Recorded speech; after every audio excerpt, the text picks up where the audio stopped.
Friends, अगर आपका भी एक यूट्यूब चैनल है तो ये वीडियो आपके लिए बहुत काम की होने वाली है, क्योंकि यूट्यूब की जो पेमेंट होती है वो एडसेंस के थ्रू आती है।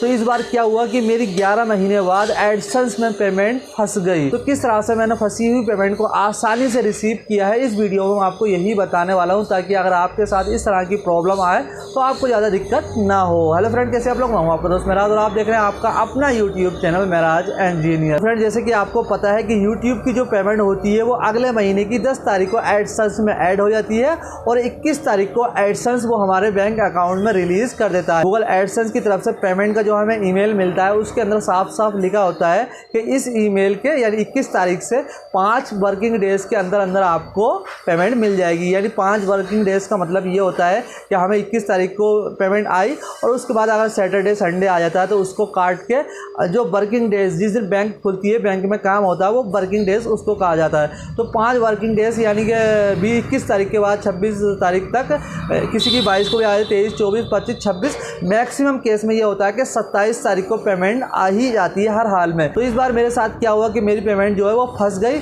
नॉर्मली पेमेंट मेरी जो है 25, 26 या 27 तारीख को आ ही जाती है, लेकिन इस बार आज जो आप डेट देख सकते हैं, यहाँ पर तारीख है, सैटरडे है आज और तारीख है 30 अप्रैल।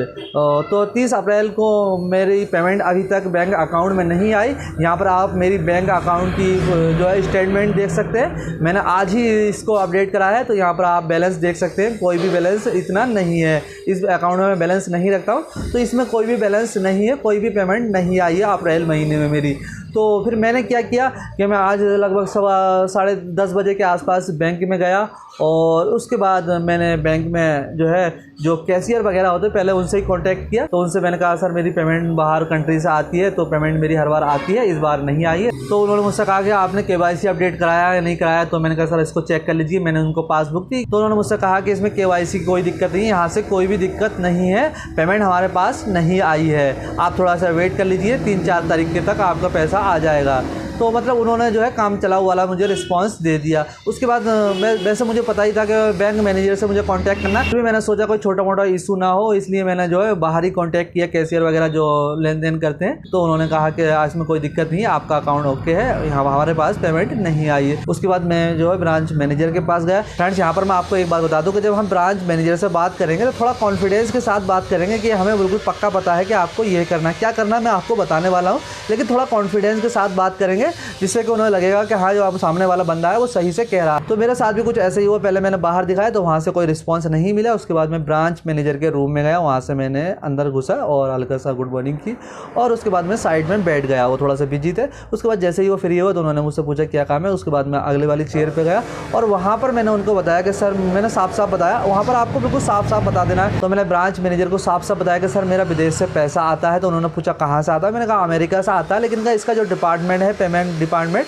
वो सिंगापुर में आता है। तो मैं सिंगापुर के थ्रू पैसा आता है। जब गूगल एडसेंस हमारे अकाउंट में पेमेंट भेज देता है तो वहाँ पर जब हम क्लिक करते हैं, जहाँ पर पेमेंट आ जाती है, तो वहाँ पर एक रिसिप्ट होती है। उस रिसिप्ट का मैंने फ़ोटो वहाँ पर उनको दिखाया और अपनी पासबुक दिखाई कि सर मेरा ये अकाउंट है। तो उन्होंने पूछा ये किस चीज़ की पेमेंट आई है आपकी। तो मैंने कहा सर मैं यूट्यूब पर वीडियोस बनाता हूँ। तो उन्होंने कहा ब्लॉग बनाते हैं। मैंने कहा सर नहीं, मेरे इलेक्ट्रिकल की शॉप है। तो उन्होंने कहा अच्छा। तो उन्होंने कहा अच्छा। तो मतलब उन्होंने अच्छे से बात की। तो ब्रांच मैनेजर ने मेरी बैंक अकाउंट की डिटेल चेक की कि पेमेंट क्यों नहीं आई है। उसके बाद उन्होंने कहा सर आपकी पेमेंट ऊपर से ही नहीं आई है, जहाँ से आपकी पेमेंट आती है वहाँ पर आप मेल कीजिए और उनको बताइए कि हमारी पेमेंट नहीं आई है। लेकिन मैंने उनसे कहा कि सर ये गूगल एडसेंस की पेमेंट है, इसमें किसी का कोई इंटरफेयर नहीं होता, ये पेमेंट कहीं नहीं रुक सकती, ये पेमेंट कोई भी मार नहीं सकता। एक बार वहाँ से निकल गई है तो पेमेंट जो होती है वो आपके ही बैंक में फंसी होती है। तो उन्होंने कहा सर ये पेमेंट हमारे पास नहीं आई है। तो उसके बाद मैंने जो उनसे कॉन्फिडेंस के साथ बात की, क्योंकि मुझे पक्का पता था कि पेमेंट कहाँ पर फंसी है। तो उसके बाद मैंने उनसे कहा कि सर आपकी जो हेड ब्रांच है, जहाँ से आपका स्विफ्ट कोड लिंक है। फ्रेंड्स, नॉर्मली क्या होता है कि जिस बैंक अकाउंट की डिटेल हम एडसेंस अकाउंट में लगाते हैं वो बैंक जो होती है वो छोटी मोटी बैंक होती है, हेड बैंक भी होती है, लेकिन उससे भी ऊपर वाली बैंक होती है। तो मैंने उनसे कहा कि सर जैसे कि मेरी हल्द्वानी में ब्रांच है, लेकिन उसकी जो स्विफ्ट कोड लगा है वो पंत नगर का लगा हुआ है। तो मैंने उनसे कहा कि सर आप जो है पंत नगर में कांटेक्ट कीजिए, आपके एक कॉन्टैक्ट से मेरा काम हो जाएगा। मैंने उनसे प्लीज़ करके बात की तो मेरी बात को वो समझ गए, उन्होंने अच्छे से रिस्पॉन्स दिया। तो उनको मैंने बताया कि सर यूट्यूब की जो हमारी पेमेंट होती है वो एडसेंस के थ्रू आती है और ये स्विफ्ट कोड के थ्रू आती है। तो ये जो पेमेंट होती है ये आपकी स्विफ्ट कोड में अटकी हुई है, क्योंकि हमें पक्का पता था कि पेमेंट कहाँ पर अटकी हुई है।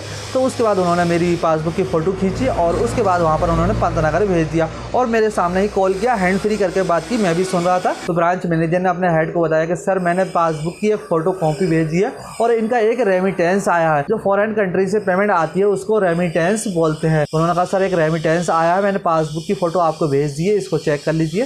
तो उसके बाद उन्होंने कहा सर एक रेमिटेंस आया है, मैंने 1-2 दिन से चेक नहीं किया है। तो उन्होंने उसके बाद ब्रांच मैनेजर ने फ़ोन कट कर दिया और मुझसे उन्होंने कहा कि आपकी जो पेमेंट है वो 1 घंटे के अंदर आ जाएगी। फ्रेंड्स, मैं जो बैंक में गया था वो लगभग 10:30 बजे गया था। ब्रांच मैनेजर ने मुझसे कहा था कि 1 घंटे में आपकी पेमेंट आ जाएगी। तो फ्रेंड्स 1 घंटे में तो हमारी पेमेंट नहीं आ पाई, लेकिन यहाँ पर आप टाइम देख सकते हैं 3:27 हुए हैं और यहाँ पर आप डेट भी देख सकते हैं सैटरडे 30 अप्रैल। और जो हमारी पेमेंट आई है वो लगभग आधा पौन घंटा पहले आई है आपसे, यानी कि लगभग जो हमारी पेमेंट आई है वो यहाँ पर आप देख सकते हैं 51 मिनट पहले आई है। और मैं इसको ओपन करके दिखा दूँ तो ये हमने ओपन कर लिया है। यहाँ पर आप देख सकते हैं ये हमारी जो पेमेंट आई है वो 2:35 पर आई है और पेमेंट हमारी रिसीव हो चुकी है, यानी कि ज़्यादा झमेला नहीं था। तो फ्रेंड्स फाइनली 30 तारीख को हमारी यूट्यूब की पेमेंट आ चुकी है। लगभग 1 हफ्ता लेट हो गई है। लेट इसलिए हो गई क्योंकि वो पेमेंट फंस गई थी। अगर आपके साथ भी इस तरह की प्रॉब्लम आती है तो आपको क्या करना होगा, अपनी बैंक अकाउंट की जो पासबुक है पहले उसको एक बार चेक करा लेंगे कि उसमें कोई दिक्कत नहीं तो नहीं है। अगर दिक्कत होगी तो बाहर ही वो बता देंगे कि आपकी KYC की दिक्कत है या अकाउंट फ्रीज है। और अगर दिक्कत नहीं है तो आपको डायरेक्ट बिना डरे ब्रांच मैनेजर के ऑफिस में जाना होगा और वहाँ पर आपको बताना होगा कि सर हमारी बाहर विदेश से पेमेंट आती है और ये आपके स्विफ्ट डिपार्टमेंट में अटकी हुई है, जो आपका मेन डिपार्टमेंट है। अगर वही डिपार्टमेंट है, स्विफ्ट डिपार्टमेंट है, तो कोई दिक्कत नहीं है, वहीं पर आपका केस सॉल्व हो जाएगा। और अगर नहीं तो उनसे कहेंगे सर आप जो है आपने जो हेड है, आपका जो हेड है स्विफ्ट डिपार्टमेंट आपका, जहाँ पर आपका जो लिंक है कोड लिंक है, जैसे कि मेरा हल्द्वानी है और मेरा जो कोड लिंक है पंतनगर से, तो कहना सर आप जो अपने स्विफ्ट डिपार्टमेंट को कॉल करें प्लीज़। और आपकी प्रॉब्लम का